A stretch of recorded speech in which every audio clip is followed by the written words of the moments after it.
régler tes rhumatismes, tes courbatures, tes insomnies, tes varices, tes humeurs. Tu gagnes en kilos ce que tu perds en cheveux. Vrai, un cheveu, ça ne pèse pas lourd. Mais lorsque t'en fais le deuil, bon Dieu ce que ça pèse. À 75 piges, la tonsure bien en place, tu te retournes sur ta jeunesse échevelée. Le temps des copains, le temps des larcins, le temps des pépins, le temps des requins. En fait, c'est ça. J'étais un requin, un enfoiré de requin. Sauf que le requin, il a poncé ses dents sur la roulette stomatologique de la pénitentiaire.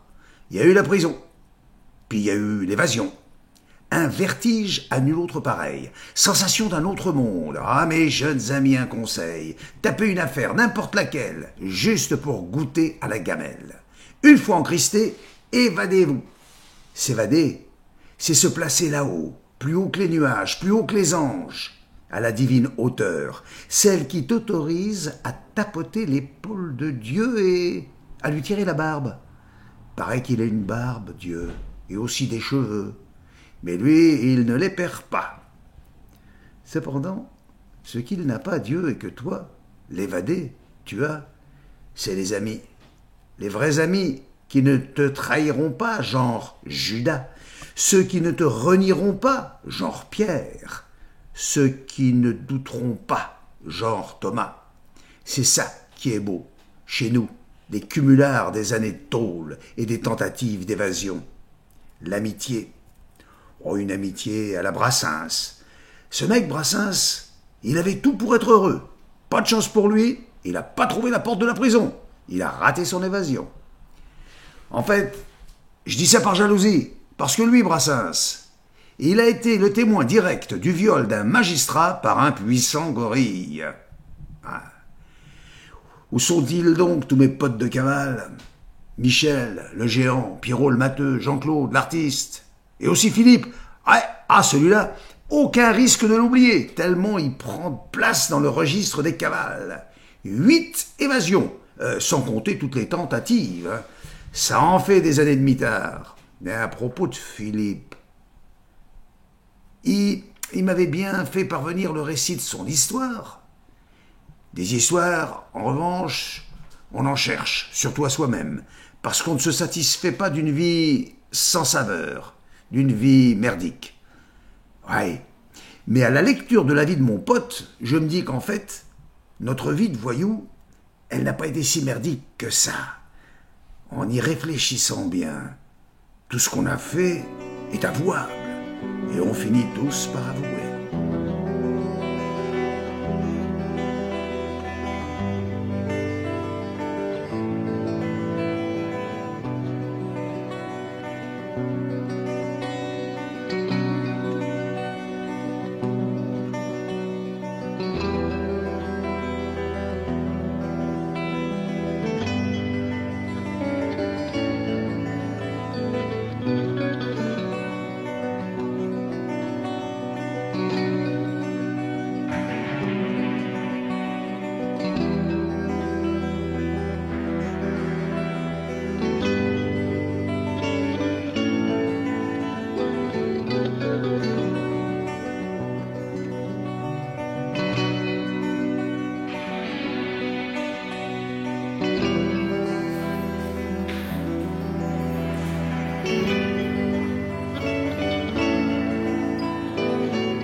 C'est pas possible. C'est pas possible. Comment ça va, Écoute, attends, qu'est-ce que tu fous là? Eh ben, je suis venu te voir. Mais comment tu m'as retrouvé? Internet. On a tout là-dessus. Ah, à cause de mon bouquin? Ouais. Oh putain, écoute, allez, rentre. Je l'ai lu. Putain, rentre, te sauve pas. Rentre. Viens, putain. Mais attends, c'est pas possible. Mettez-moi la porte, la porte. Je suis trop content. Attends. Viens, Ça je fait suis en un train de boire bail. un petit jus. Tiens, viens dans la cuisine, je vais t'en faire un aussi, d'accord? T'as pas Attends, changé. Attends, je prends ben, je sais que j'ai pas changé. Attends, j'ai pas 300 ans. Hein. Tiens, Allez. ça c'est mon. Bon, écoute, tiens, t'as assez de Assez, café vas-y. là-dedans? Bon, tu me dis stop, hein? Vas-y, Allez. stop. Bon, tu veux du Merci. sucre? Bon, ben écoute, c'est comme moi, je bois sans sucre. Comme à la ratière, sans sucre. Ah, écoute, les souvenirs. et tout. Attends, c'est quoi ça? Ben, c'est mon livre qui est sur des tasses. Ah, non, c'est pas, on en parlera plus Je tard. l'ai lu, ton livre. Ah, ben, Je écoute, l'ai lu. ça me fait Attends. trop plaisir. Je vais- Attends, on va en parler. Je vais t'expliquer un petit peu ce que Non, je suis c'est en train moi de qui vais faire. t'expliquer. Je suis en train d'expliquer nos vies. Et tu sais quoi? Ça me fait trop plaisir de te retrouver parce que, figure-toi que je me suis mis à la recherche de où je pouvais te trouver parce que pour le tome 2, je vais être obligé de te citer, j'ai besoin de ton autorisation. Alors tu vois, je ne sais pas comment tu t'es débrouillé. Tu l'as. Eh ben écoute, c'est... Toujours est-il Ah, qu'il attends. faut que je te dise que je fais une petite émission littéraire Ouais. et néanmoins carcérale et que je suis venu t'interviewer, mon grand, t'interviewer sur Non. ton livre, parole Non, d'honneur. c'est Si, pas si. vrai. Et je veux voir ton livre et je veux te poser des questions sur ton bouquin quand Ouais, mais même. attends, moi je veux plus rentrer en prison. Hein. Moi, toute l'histoire de prison, c'est fini. Hein. Non. Il y a 30 ans non, que je c'est te fini. Plus de rassure, 30 ans, hein. je te rassure, je te Ouais. rassure. On va en parler comme ça, d'accord? Ok, ça Allez, marche. on boit le Écoute, café. Allez. À ta réussite dans tous les cas. Ah ben la tienne également. Hein. C'est ça, Bah, écoute. c'est la première page, c'est la couverture du livre, ça. Ben oui. Ok, Bah ouais, on va en bah, parler. j'ai mis sur On une va en tasse. parler. Ben écoute, je suis trop content. Ben, vraiment trop content.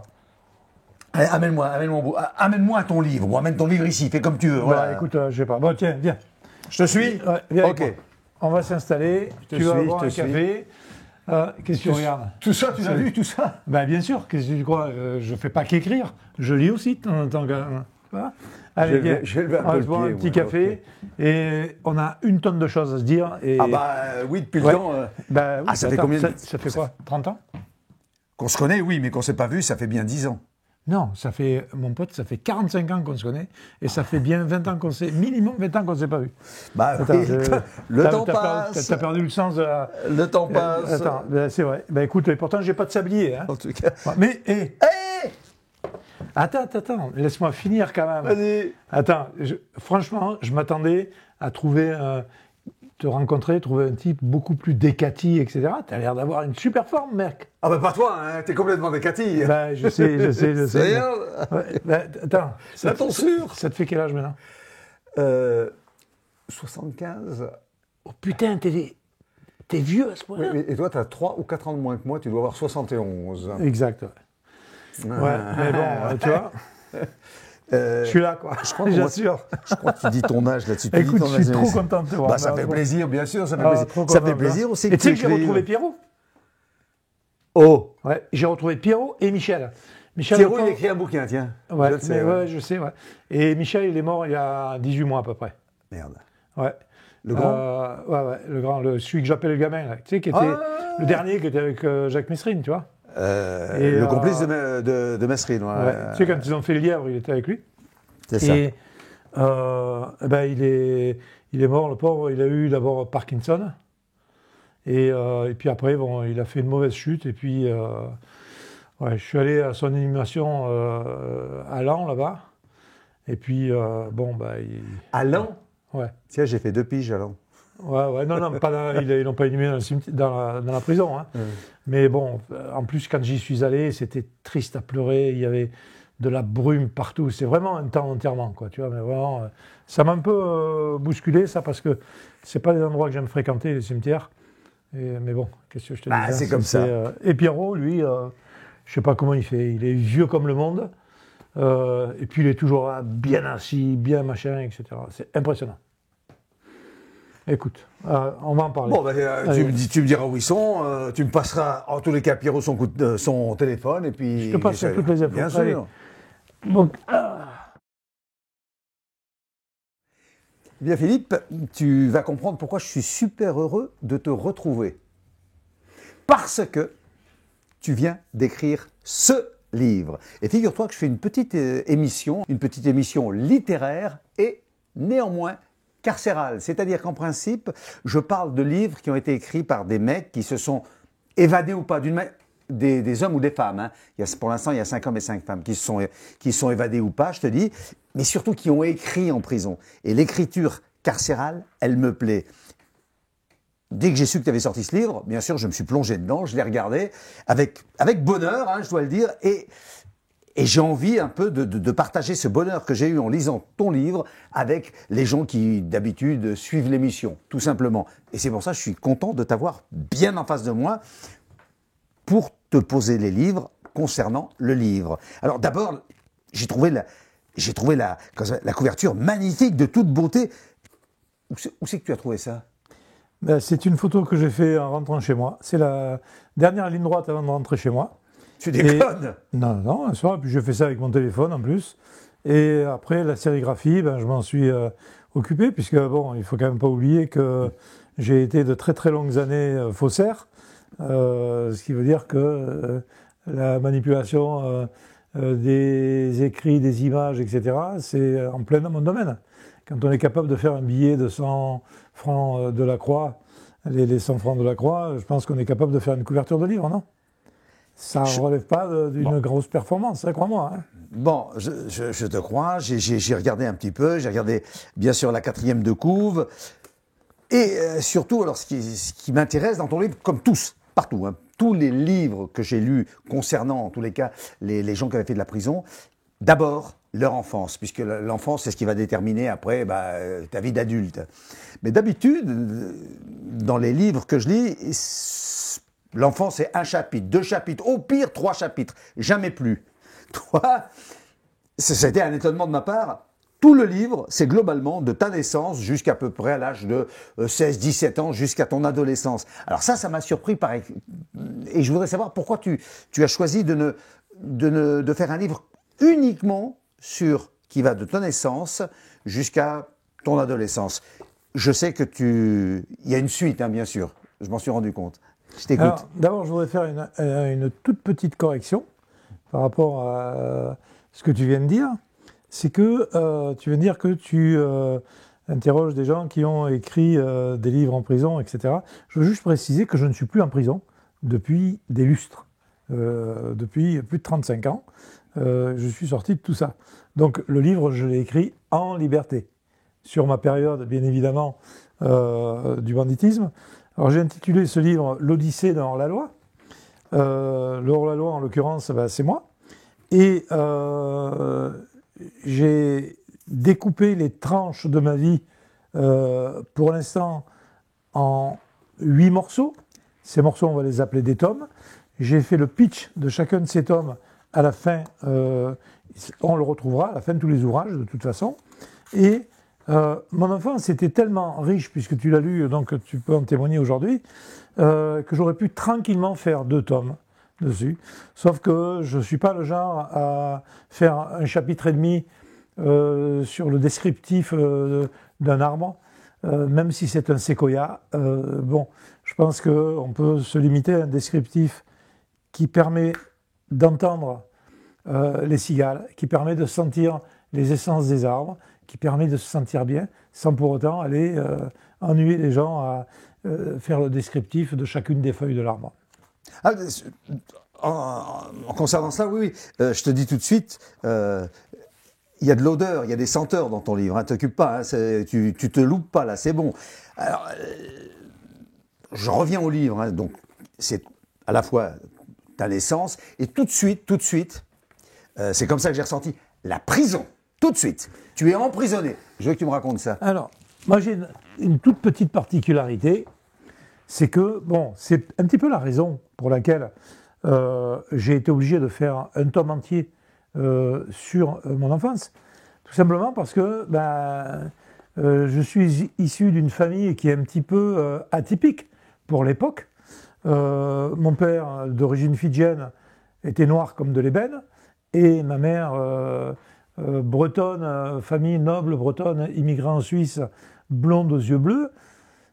À l'époque, quand on se resitue dans les années 40, c'était un couple qui est totalement atypique, qui était montré du doigt, qui était critiqué, etc. Parce que un black et une blanche, ça fonctionnait pas à l'époque.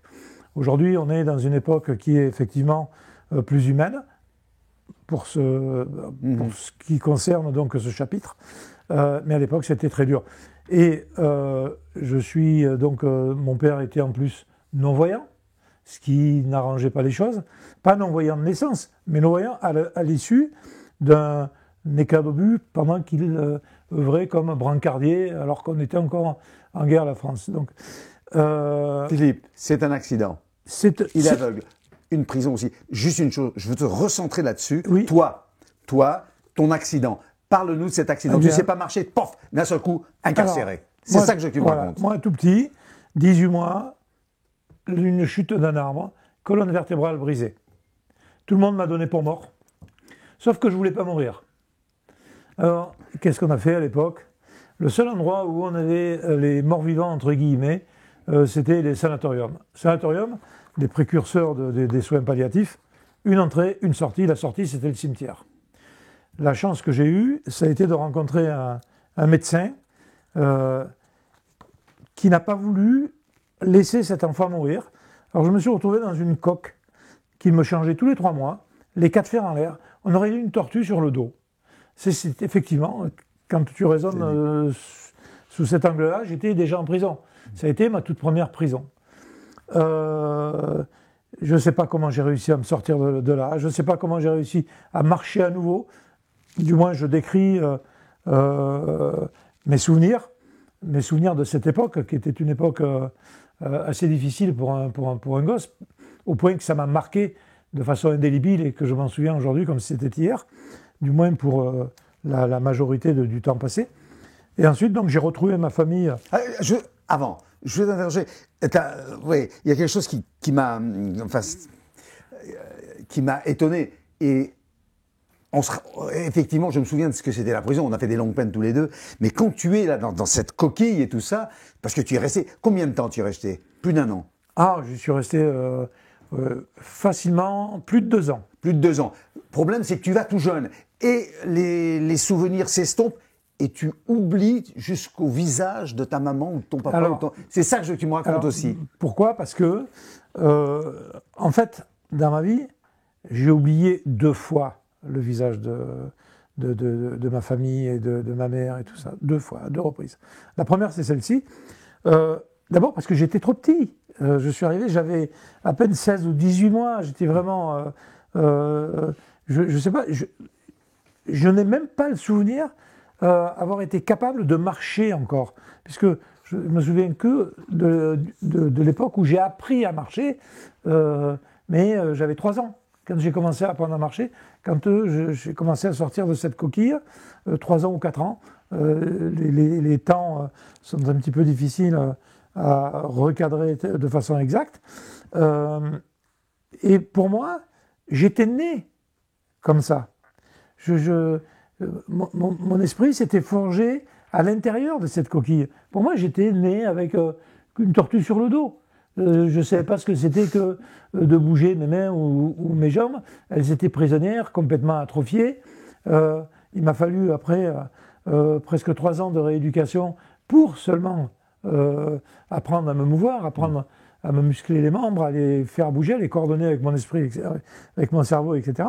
Voilà, ça c'est cette première période. Et donc, ma famille, mon père, c'était ce médecin qui venait prendre soin de moi, qui me torturait tous les 3 mois en me cassant le plâtre et en me remettant un autre plâtre. C'était des douleurs qui étaient insoutenables. Ma mère ou mes frères et sœurs et ma famille, c'était toutes ces infirmières qui étaient magnifiques. Parle-moi de ton ami. T'as un ami là-dedans. Et oui, j'avais un petit copain qui s'appelait Lilou, qui malheureusement était, comme beaucoup d'enfants à l'époque, souffraient de la tuberculose et était dans le pavillon des contagieux. Et c'est un ami dont j'ai fait la connaissance par la suite lorsque j'étais en capacité de marcher. Et donc, on avait de très longues conversations à travers la fenêtre, mais des conversations d'enfants de 5-6 ans. Je m'asseyais dans l'herbe et lui, il était accroché au barreau de sa fenêtre tout là-haut. Et on parlait, on rêvait ensemble, on jouait ensemble à distance, on s'inventait des jeux.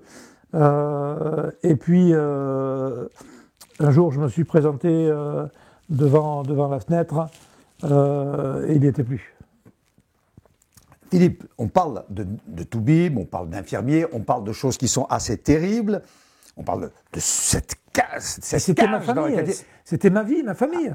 Je voudrais que tu me lises un petit passage qui est quelques années plus tard. Est-ce que tu peux me lire ce passage qui commence ici, le cachot, et que tu vas poursuivre, tu vas poursuivre jusqu'ici, pas plus, jusqu'au paradis. Comment va-t-on du cachot, il y a écrit paradis, il y a les deux, juste ce petit passage. Là, tu me prends un petit peu au dépourvu. J'espère que j'ai des talents de lecteur qui permettent justement d'être compréhensibles. Bon, alors, attaquons. L'administration, craignant des représailles... Non. Je veux que me dise le cachot d'abord. Ah, d'accord. Eh oui. Donc, le cachot, encore terrifiant pour les visiteurs d'aujourd'hui, était un trou sombre, accessible par 3 grosses pierres en guise de marche. Le sol, en terre battue, noir et glacé, était lissé par les nombreux enfants qui s'y étaient succédés. Pas de lit, pas de fenêtre, seulement une petite ouverture grillagée sur la porte épaisse.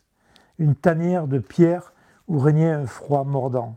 L'administration, craignant des représailles, agit rapidement pour éviter un autre drame. Elle annonça le transfert définitif des blessés vers un autre centre. J'avais 12 ans à l'époque. Combien de temps suis-je resté enfermé? 1 semaine? 10 jours? Impossible de le dire. Chaque jour, on m'apportait un petit peu de nourriture et un verre d'eau. Le temps perdait toute signification. Jamais je n'ai eu aussi froid. Dans mes délires, je me promis d'attendre l'été pour régler mes comptes. Enfin, une infirmière et un médecin me sortirent de cette tombe. Ils exigèrent mon transfert immédiat à l'infirmerie. J'avais perdu plusieurs kilos, mes jambes me refusaient tout service. À l'infirmerie, on me donna du Rénutril, un vrai régal, ce booster alimentaire. J'étais déshydraté, affaibli. On cesse de ressentir la douleur, comme si l'instinct de survie renonçait à se battre. Ces jours à l'infirmerie ressemblaient à un séjour au paradis. Ouais. Comment passe-t-on, on va dire, désolé, je suis un peu ému, du mais parce cachot que ça me... au paradis? Je répète, tu n'as que 12 ans. Et déjà, bon, tu n'as pas fait de conneries encore. Tu les as pas faites, tu vas bientôt les faire. Et d'un seul coup, tu te retrouves là, comme ça. Par quelles circonstances tu te retrouves enfermé comme ça, avec un règlement draconien? Tu n'as pas le droit pratiquement de lever la main même pour demander du râpe de frites ou je ne sais quoi. C'est assez monstrueux. Non. En l'occurrence, quand tu dis que je n'avais pas fait de conneries, c'est vrai et c'est faux. En fait, j'étais à ce moment-là, tu le verras, enfin tu l'as vu quand tu as lu le livre, puisque je raconte ça en suivant une chronologie. J'étais dans un centre de redressement particulièrement difficile à l'époque. C'est pas difficile, la France en comptait 5 qui sont encore répertoriés aujourd'hui, qui étaient mais vraiment des centres de torture pour enfants.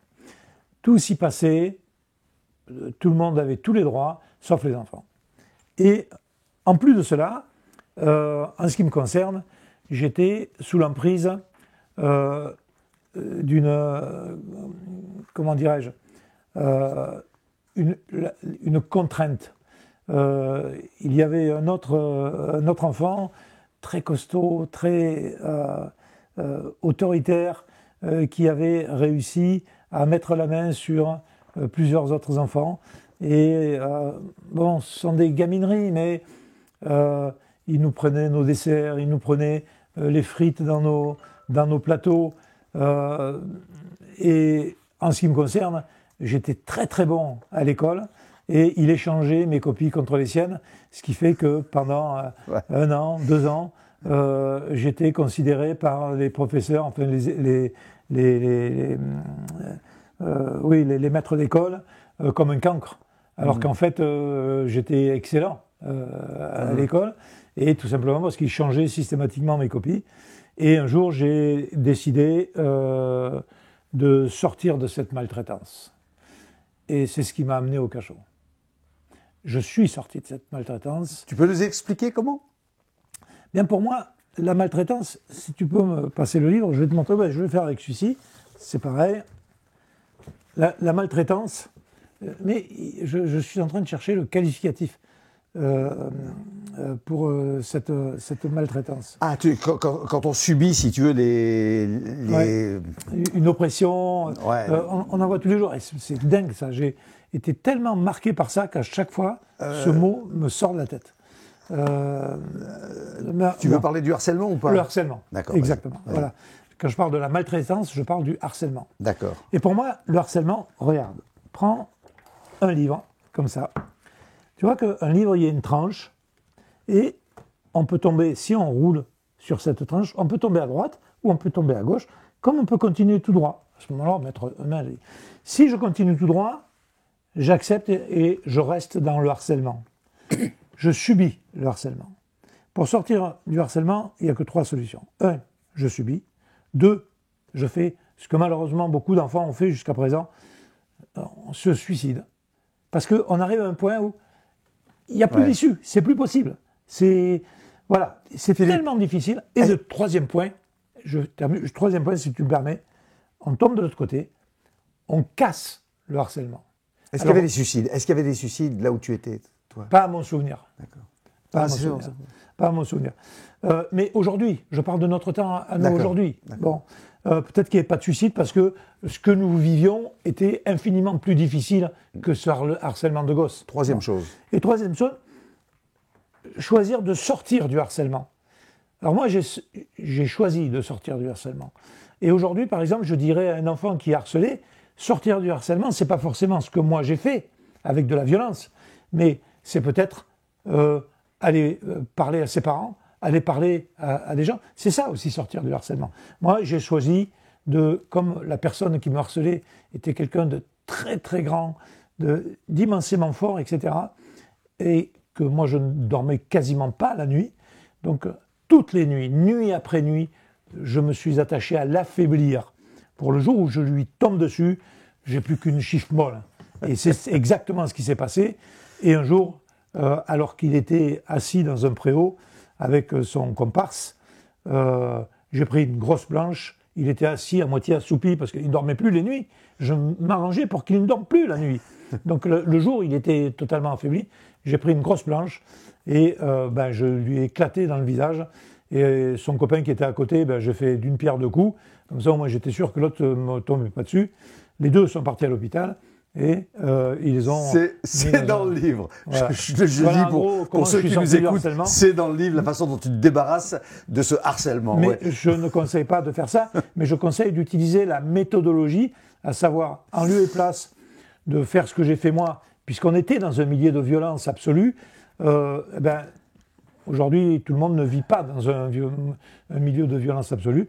Et donc, sortir du harcèlement, ça peut être aujourd'hui, tout simplement, et on croit que c'est simple, mais c'est pas simple. Tout simplement, aller en parler à un adulte, en parler à ses parents, à sa mère, à son petit frère, à n'importe. En parler à quelqu'un, ça permet de sortir du harcèlement. Ah. Et c'est aussi violent que ce que j'ai fait dans la tête du harcelé. Parce que sauf que on est prisonnier. Aujourd'hui, on peut parler, bien sûr. Mais à cette époque-là, c'était un peu difficile de parler avec les autorités. Personne qui parlait de toute façon. Regarde, parce que quand tu parles aussi, quand tu fais ça, bien sûr, tu vas t'attirer les foudres de la direction, hein, bien sûr, et il y a des punitions. Alors, le genre de punition, celle-là m'a plu pour que les gens sachent qu'à un moment donné, c'était pas le Club Med. Je veux que tu me dises à peu près sur une des punitions. Les sacs étaient lourds. Quand vous étiez des gosses de 12-14 ans, qu'est-ce qu'on leur met comme punition? Là, à partir d'ici. J'arrive à lire ou pas? J'ai peut-être pas besoin de le lire, je peux le raconter. Ah bah raconte-le alors. C'est aussi bien. Ok. La punition phare dans cet établissement, elle était toute simple. Dans la cour d'honneur, ce qu'ils appellent la cour d'honneur, c'est la cour principale, elle est plantée de 4 gros platanes et le sol est en gravier. Et je peux vous garantir que le gravier particulièrement bien acéré. Bon. Souvent, je ne sais pas pourquoi, mais ça se passait pratiquement tout le temps l'hiver. Et je maudissais les hivers parce que ça aurait été bien si ça avait été l'été, au moins ça aurait été avec le froid en moins. Mais enfin bon, là, on nous mettait nus comme des vers, sans rien, ni chaussures, ni rien du tout. Et on nous donnait un sac à dos rempli de pierres. Et on devait tourner autour de ces 4 arbres en roulant, en piétinant ce gravier qui nous déchirait les pieds. On devait tourner jusqu'à ce qu'on nous demande pardon, qu'on dise « excusez-moi, j'ai fait… » Et là, j'ai découvert, pendant ces périodes que j'ai appelées des périodes de torture, même si je n'avais pas écrit, mais c'est ce que j'ai toujours pensé, j'ai découvert que le corps avait des ressources anesthésiantes. Ce qui veut dire qu'au bout d'un certain temps, alors que nos bourreaux attendaient des excuses, attendaient des supplications, on tournait comme des écureuils, on ne sentait plus nos pieds complètement déchiquetés, déchirés, ensanglantés, on ne sentait plus le mordant du froid, on ne sentait plus ces fichus sacs à dos avec les pierres qui nous déchiraient, qui nous cassaient le dos. Et moi, au niveau de ma colonne vertébrale qui était hyper fragile, je pense que j'ai vraiment bien encaissé. Et on pouvait continuer à tourner. Et on tournait, jusqu'à ce qu'on tombe, jusqu'à ce qu'on tombe dans le coma, évanoui, je ne sais pas comment on peut appeler ça, ou en perte conscience. Et ce n'était pas des phénomènes d'héroïsme ou quoi que ce soit, c'est tout simplement le corps. J'ai découvert peu à peu que la souffrance va tellement loin, dès qu'on a passé un certain cap, tous les coureurs de fond et tout ça connaissent ça, puisque j'ai fait de la course également. Il y a un moment où on ne sent plus la douleur des jambes, où on ne sent plus, où le souffle s'est mis en adéquation avec le cœur, avec les battements du cœur, etc. Et on navigue, on se laisse porter par ses pensées, on n'est plus là, alors que la souffrance, elle est là, mais elle s'est auto-anesthésiée. Et donc là, ça c'était la grande punition. Mais des choses comme ça, il y en avait d'autres punitions, c'est... Philippe, ne nous en parlons pas. Moi, je sais le livre qui m'intéressait. Oui, et des passages qui m'ont les plus poignants. Tu parles de sacs, ces sacs qui sont lourds à porter. Quand tu vois quelqu'un qui a un sac, qui a du mal à porter son sac, instinctivement, tu vas l'aider à porter le sac. Oui. Et une fois, il y a une dame qui passe avec ses sacs. Oui. Tu vas l'aider à... Alors, je rappelle que la première fois où on t'a mis dans ce carcan, tu avais complètement oublié tes parents. Et tu lui as dit, je les ai oubliés 2 fois. Je crois qu'on touche la 2e fois. Ça fait quelques années que tu es dans cette maison de redressement, tu vois une vieille dame qui monte avec des sacs, tu dis je vais l'aider à porter ses sacs, et tu les amènes jusque chez le bureau du directeur, chez le directeur. Raconte-nous ce passage. En fait, c'est pas trop chez le directeur, c'est à la réception. Ou la réception, oui, je sais plus trop. Oui. J'étais dans ce centre de redressement, et comme j'étais le seul qui était considéré comme orphelin, donc pendant tout le temps où les autres étaient en vacances, pendant les grandes vacances, j'étais tout seul dans le centre. Donc j'étais un petit peu recueilli avec beaucoup d'amitié, beaucoup de charme, de tendresse par le couple de paysans qui étaient sur place. Et leur cheval. Et bien évidemment, ils avaient un gros cheval, Bijou. Il s'appelait une sorte de gros percheron. Reviens. C'est ce qui est le plus poignant. Reviens à cette dame que tu vois. Mais voilà. J'y viens.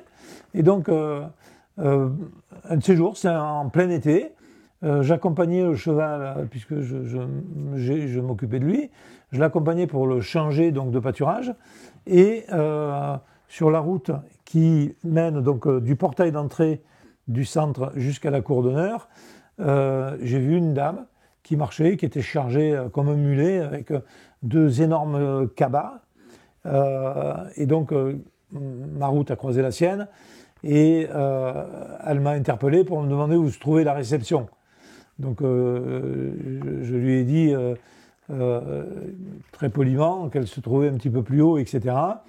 Et elle m'a remercié et puis elle est partie. Et puis tout de suite, j'ai vu cette dame de dos avec ses gros sacs. Donc j'ai demandé au cheval de m'attendre quelques instants et je me suis précipité vers cette dame en m'excusant de ne pas lui avoir proposé immédiatement de porter ses sacs. Et je l'ai accompagnée donc jusqu'à la cour d'honneur et je lui ai dit voilà, vous pouvez aller sonner à cette porte-là. Là, vous allez trouver l'éducateur de permanence. Et voilà. Et je suis reparti à mes occupations. Donc reprendre le cheval qui attendait, donc c'était un cheval de labour, que je précise, qui attendait que je le guide vers l'autre pâturage. Et voilà, donc c'est comme ça que j'ai aidé cette dame. C'était une dame très âgée. Qui était cette dame ? Tu peux nous le dire, comment tu l'as découvert ? Alors, c'est ça que je veux savoir. Comment t'appelais ? Eh bien, 1 heure plus tard, alors que j'avais accompagné le cheval... On t'appelle, 1 heure plus tard, on t'appelle. Le domaine était très grand. Et donc, j'ai accompagné le cheval de l'autre bout du domaine j'entendais pas du tout ce qui se baragouinait dans le micro.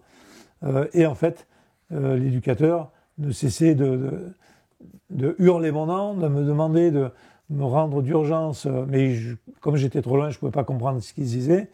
Et enfin bon, je la fais courte, j'explique comment je suis revenu jusqu'à cet endroit. Et là, j'ai retrouvé l'éducateur qui me dit « Mais dépêche-toi, dépêche-toi, tu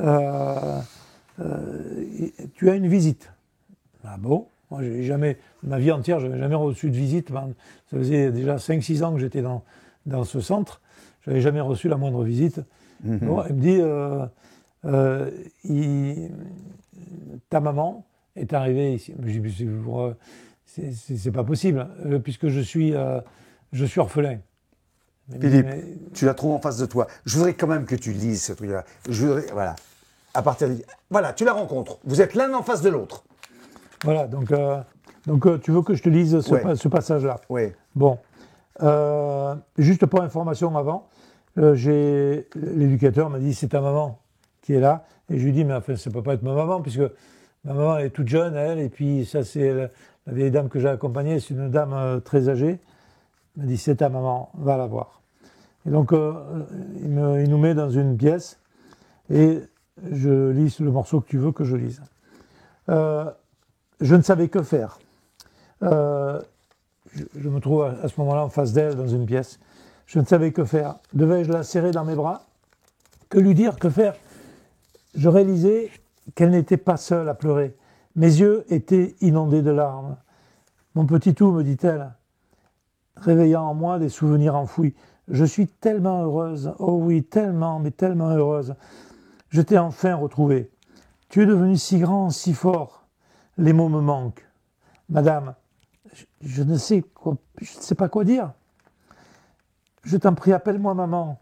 Tu es Chandra, mon enfant. Tu te souviens de moi? Oui, madame. Maman, je me souviens. Elle me serra dans ses bras, m'embrassant, me parlant. Je ne comprenais pas tout ce qu'elle disait.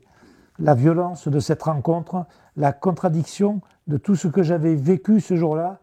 Comment faire entrer autant d'émotions dans une seule tête, dans un seul cœur? Heureusement, M. Henry, cet éducateur qui tentait d'humaniser ce centre, était présent. Sa gentillesse nous fut d'un grand secours. Entre deux sanglots, elle m'annonça qu'elle avait tout apporté pour un pique-nique. On arrête là, si tu veux bien, parce qu'elle retrouve un garçon grand, fort, costaud, et nous tous qui avons... À partir du moment où on est grand, fort, costaud, on est aussi intéressé par les jeunes filles, c'est normal, c'est l'âge. Là, tu commences à avoir 14-15 ans, il y a le... Tu n'as quand même pas parlé de mon dépucelage. C'est de ça que je voulais que tu me parles, justement. C'est de ça que je voulais que tu me parles. Explique-nous, parce qu'il est raconté là aussi. C'est pour lire ou tu peux le raconter comme ça? Allez, je te le lis parce que Alors, bouge pas, j'essaye de trouver la page. En tous les cas, on est tous très très intéressés par, bien sûr, le fait de sa première rencontre avec les... Moi, j'aurais préféré laisser la surprise au lecteur. Ah, peut-être. Qu'il découvre comment j'ai perdu mon pucelage.